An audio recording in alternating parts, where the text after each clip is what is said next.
People here in Avila Beach are also preparing for the rain, and as your community reporter, I looked into the different high-risk areas that are prone to flooding and how necessary flood insurance is for both home and business owners. In January of 2023, the Woodstone Market in Avila Beach off of Bay Laurel Place was flooded by the overflow of the San Luis Obispo Creek bed next to the Bob Jones Trail.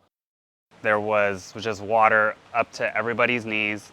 Our neighbors had to get rescued and pretty much on boats to get help to get out of here.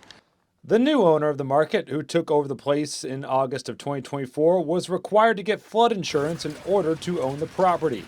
It was pretty expensive, but it's just one of those where we just have to get it. It's like, it's like life insurance, like car insurance. It's something that we just have to have. It's because they are located in a FEMA flood hazard area. Any business or home in those areas normally require flood insurance. Some of you know homeowner insurance usually excludes flood insurance, and those that require it are in a floodplain and is required by your lender.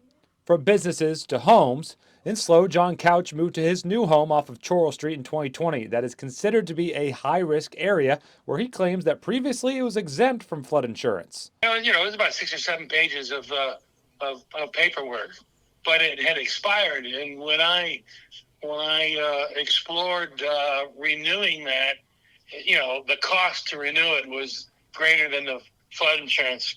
Most mortgage lenders require their borrowers to own flood insurance if their home is in a, quote, high-risk area. That insurance is separate from homeowners insurance. It is available directly through FEMA's National Flood Insurance Program or through 50 private carriers across the country. We definitely had to get flood insurance, and we're always paying attention to the weather when it comes to this season. For more information on the National Flood Insurance Program, as well as the different high-risk zones in our area, you can visit this story on KSBY.com. In Avila Beach, I'm Dylan Foreman, KSBY News.